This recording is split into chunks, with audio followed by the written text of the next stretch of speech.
So I think Brian here will be talking about his experience with rapamycin. I saw his tweet a few weeks ago. So I'm interested in this because I'm running a human clinical trial on rapamycin. So let's hear from him and see what his experience was by taking it. For the past 4 years, I have been working with a team of medical professionals trying to build the world's best health protocol.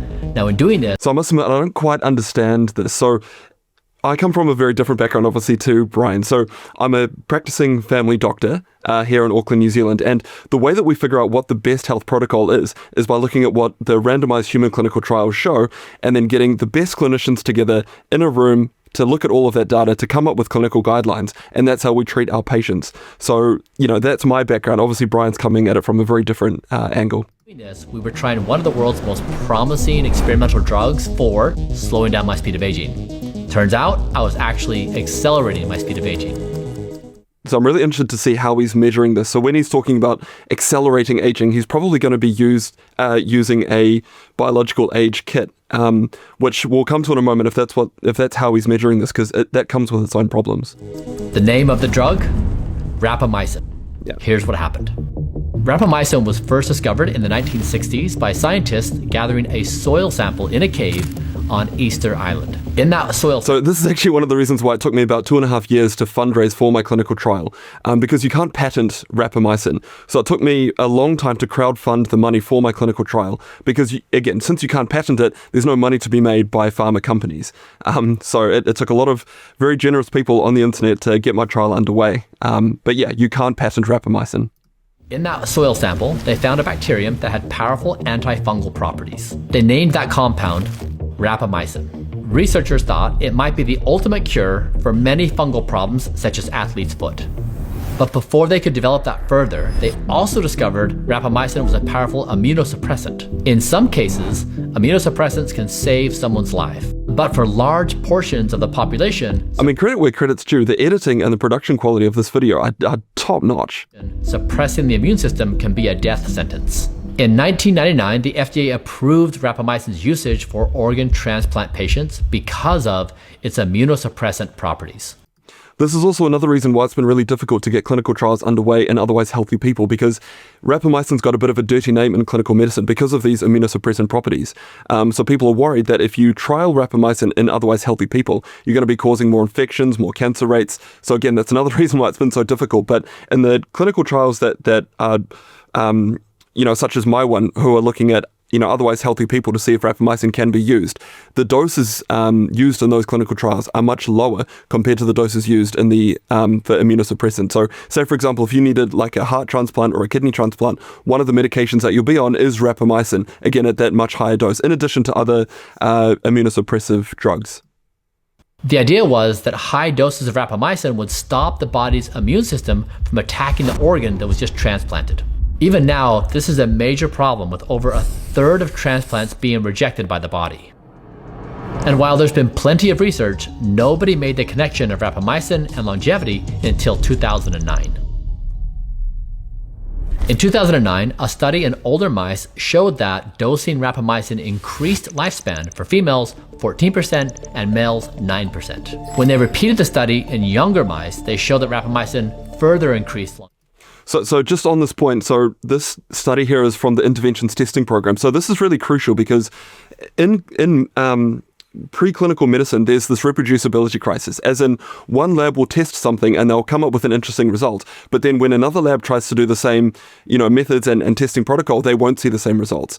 Whereas with the interventions testing program, they will run the same experiment in 3 separate labs at the same time, and then they compare notes and just see whether the result that they are seeing is true and reproducible. So with rapamycin, they could see that over and over again, when the interventions testing program trialed rapamycin, it was causing these lifespan extension effects in mice. Longevity. Now, when they combined rapamycin with other drugs, such as acarbose, they showed even further longevity benefits. In females, it was 28%, in males, it was 34%. The findings were replicated in other animals, which gave researchers hope for the final test, which was in humans. Now, in dosing humans with rapamycin, researchers were cautious because of the significant side effects they'd seen in organ transplant patients. These include metabolic disruptions like high cholesterol, tissue swelling, soft tissue infections, impaired wound healing, But more recent studies... So we have to be careful here because those effects are seen in immunosuppressed patients who have received kidney transplants. So that's very different compared to otherwise healthy individuals who are not on other immunosuppressive drugs. So again, we just need to be careful here. Recent studies showed that intermittent dosing or lower doses reduce these side effects. Now, if they could mitigate the side effects, the positives were just too great to ignore. So let's get into the science. Again, sorry to keep interrupting, but according to the preclinical studies, so again, we don't have human research as of yet, clearly demonstrating benefits of rapamycin in otherwise healthy individuals. And again, that's one of the reasons why I worked so hard to set up a clinical trial. How does rapamycin work? Rapamycin's potential in longevity centers around its ability to inhibit something called mTORC1. This is a growth pathway whose overactivation plays a role in many age-related diseases. People who go to the gym, they'll probably know of mTORC1 because if you activate mTORC1 through exercise or eating protein, that helps you to build new proteins yourself and build muscle. And it's about trying to get that balance correct as we get older. And it'll be interesting to see if Brian touches on that. Now, if you want to naturally inhibit mTORC1, you can do things such as caloric restriction, fasting, exercise, and AMPK activators. He's not wrong, but if you are restricting calories, if you're exercising, you're also doing a whole host of other things to your body and affecting it in different ways. Whereas if you use drugs such as rapamycin to specifically target mTORC1, that's quite different compared to exercise and diet. Inhibiting mTORC1 is what rapamycin is doing directly. So what were the benefits we were looking at? Reduction of my biological age, my speed of aging, and organ-specific biological aging. Yeah, I'm really interested to see how he's measuring this because it's probably one of these biological aging test kits. And while they're interesting research tools, I don't think that anyone should be using them to make their own clinical judgments about whether they should be taking this supplement or doing this diet or doing this exercise. And the reason for that is that they aren't validated. So say, for example, if you've got a 60-year-old person and you do one of these biological age test kits and that 60-year-old person says, and this biological age kit says that they are actually 50 years old in terms of their biological age, whereas another person who's 60 years old, this biological age kit may say that they are 70 years old. So just on that, on those data points alone, does that mean that the person who's so-called biological age of 70 is going to have higher rates of cancer or cardiovascular disease or higher chance of death compared to that person who's so-called 50 years of biological age? And the only real way to know that for sure is by doing a longer-term trial where you're observing the population. And you probably need to do that trial for about 5 years. And as far as I'm aware, there's no clinical trial that's actually done that. So we don't exactly know how to interpret these biological age results.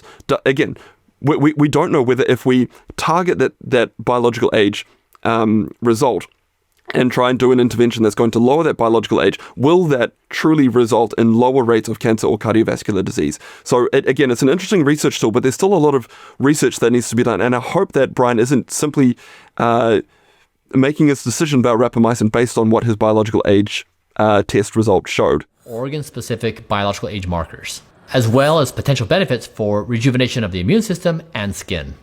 But it's not free. Rapamycin also inhibits mTORC2, which has been linked to the side effects that we discussed before, the metabolic dysfunction. So this is a crucial point that Brian is bringing up because rapamycin itself, it's very poorly absorbed. It's quickly broken down, and most of it isn't absorbed into the bloodstream. So that's why in humans we've got other versions of rapamycin, such as sirolimus or everolimus. So in my clinical trial, we used sirolimus because it's more selective towards mTORC1, whereas everolimus targets both mTORC1 and mTORC2. And so again, I'm curious to see which form of rapamycin Brian was using because that may explain some of the results that he's going to share with us. The metabolic dysfunctions. Rapamycin also suppresses the immune system and specifically NK cells, your cancer-killing cells, so it has a double-edged sword, making the dosing protocol very important. Other risks include disruptions in cholesterol, insulin, and blood glucose. And finally, potentially reduced gains in both exercise and muscle growth. So I knew all of this going in, so what happened? First, this is what rapamycin looks like. It's a triangle-shaped pill. Now, knowing... So this is probably going to be sirolimus then. We actually had So sirolimus is made by Pfizer, and Pfizer, for our clinical trial, they don't have a matching placebo. So what we had to do is encapsulate the triangle tablets that sirolimus comes in to make a matching placebo, if that makes sense. Now, knowing the risks of having too much rapamycin in my body to suppress my immune system, but also wanting just enough for the benefits, we tried many things. We tried protocols including 5 of these pills per week. We tried a protocol of 6 pills 1 week and 13 pills the next week. We tried 13 and 13. And then 90 minutes after taking the pills, we would take my blood and measure the level of rapamycin in my blood. And then measure 24 hours later, 48, 72, 96. We were trying to assess how much rapamycin was in my blood. So sirolimus, rapamycin, has a really long half-life. And again, that's one of the key things that I think Brian is touching on here, that it can be quite difficult to get the dose correct. But I think he's referring to quite high doses here. I'm assuming that the pills are each 1 milligram. In our clinical trial, we used the 2 milligram tablets. So if he is using the 2 milligram tablets and taking, 6 of these or 13 of these, that's a really high dose. It was in my blood. How fast did it decay back to 0? Now, knowing that information, we then could figure out, is the dose appropriate for the effects, then also narrow enough to avoid the side effects. Now, in doing this, I didn't notice any benefits. Everything seemed to be the same. I did, however, notice side effects. For example, I'd have cankers in my mouth. Yeah, so that's quite a well-known side effect if you get to those higher doses. So again, I'm curious to see in milligrams how much Brian was actually taking. Or maybe a wound wouldn't heal fast enough. My blood reports show that I had cholesterol disruptions. My blood glucose spiked a little bit. And then perhaps the thing that was most...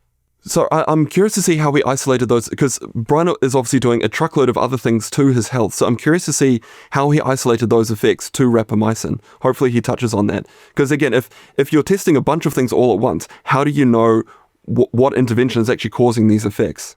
Most painful for me, it increased my resting heart rate, which, as you know from watching my videos, it is the most important biomarker I track every single day because it's the most influential thing determining my sleep quality. Now, these side effects continued for several years, but again, I was willing to make the trade-off for the potential longevity benefits. Now, of course, in Blueprint, we are doing many things, so it's always trying to isolate, is this thing causing that thing? Perfect. Now, we suspected rapamycin would be the cause of these side effects because we'd read the literature, so we wanted to put it to the test. So with that in mind, we decided to test discontinuing rapamycin. And sure enough, without it, my blood glucose dropped, my cholesterol corrected, soft tissue infections went away. The side effects were in fact from rapamycin. Now, we also had some concerns about cancer. Remember, rapamycin suppresses the immune system, including NK cells, which are your cancer-fighting cells, and we were worried it might have some kind of long-term increased risk with this suppression. A month after we discontinued rapamycin, a preprint came out, which is a paper, that they were evaluating several longevity interventions, including rapamycin. It showed that rapamycin... Okay. Aging biomarkers. Yeah, I think this is just going to be more biological age testing kits. It showed that rapamycin accelerated the biological speed of aging in humans across 16 epigenetic clocks. Yeah, so this is really, really difficult to isolate. And again, this harks back to what I was talking about before. We don't know what the results of these biological aging kits will mean. Again, we don't know if it's going to correlate to lower rates of cancer or heart disease or death. So I'm... And also the people who are taking rapamycin, they're generally a bit self-selective. So what I mean by that is that there tend to be... people who are taking rapamycin tend to be people who want to experiment with their health and potentially want to go outside of the scope of clinical medicine. And you can be doing harm to yourself, as a few of my other videos have demonstrated, if you're doing things that don't have a lot of evidence behind them. So yeah, there's lots of confounding variables to that study that Brian is talking about here. And also, we don't know how to interpret those results from a clinical standpoint. This was huge news. Now, of course, what this means is irony hunts me. We talk about this on the channel a lot, which is it's kind of the funniest, most humorous outcome that could happen is a drug that I was taking for longevity actually was accelerating my speed of aging. You can't make that call. Like I've said, you can't figure out what exactly those biological age tests or those results are actually meaning. So I disagree with Brian's conclusion here. He's trying to draw something from data you can't interpret it. So you got to give it to irony. It's pretty funny. Now, in saying all of this, we have to keep in mind rapamycin may in fact have all the benefits we've imagined, and that study was simply flawed for some reason. That's entirely a possibility. That is the way science works. We are taking a cautious step at this point, though, and observing that data, and want to see more data that comes out that could refute that. So this is a really critical point, and I hope that if people are watching Brian's video, that this is the point that they will take. If you are experimenting with your health based on potential protocols or supplements or drugs in this case that don't have a lot of human research behind them, you can be doing yourself harm. And that's why on my channel I often talk about what the evidence shows from human randomized clinical trials, what the clinical guidelines say, and how I treat my patients and myself in my own clinic. And I think if people are following the foundations of health that medicine recommends, you'll be doing far more benefit to yourself rather than potentially doing biohacks like this. So again, I appreciate what Brian is doing and presenting this case study of himself. But I hope that people take the conclusion that we shouldn't be self experimenting too much, because again, you can be doing harm. It's always important to be cautious as you see new evidence emerge. Now, did I cause myself lasting damage by taking rapamycin? Maybe. I don't know. A lot of people think that I take excessive risk in doing these things, and I always remind them Brian is free to spend his money however he wants, and he's free to publish his results.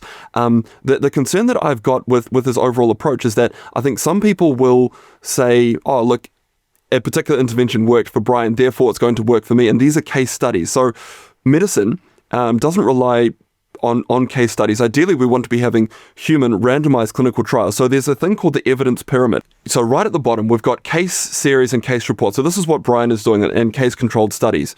Then you've got cohort studies. So these are typically observational studies, randomized clinical trials, and then ideally, you're going to combine all of those randomized clinical trials into systematic reviews. And that, by following that evidence pyramid, we can grade the levels of evidence. So Brian is right down here with what he's doing with Blueprint and his self-experimentation.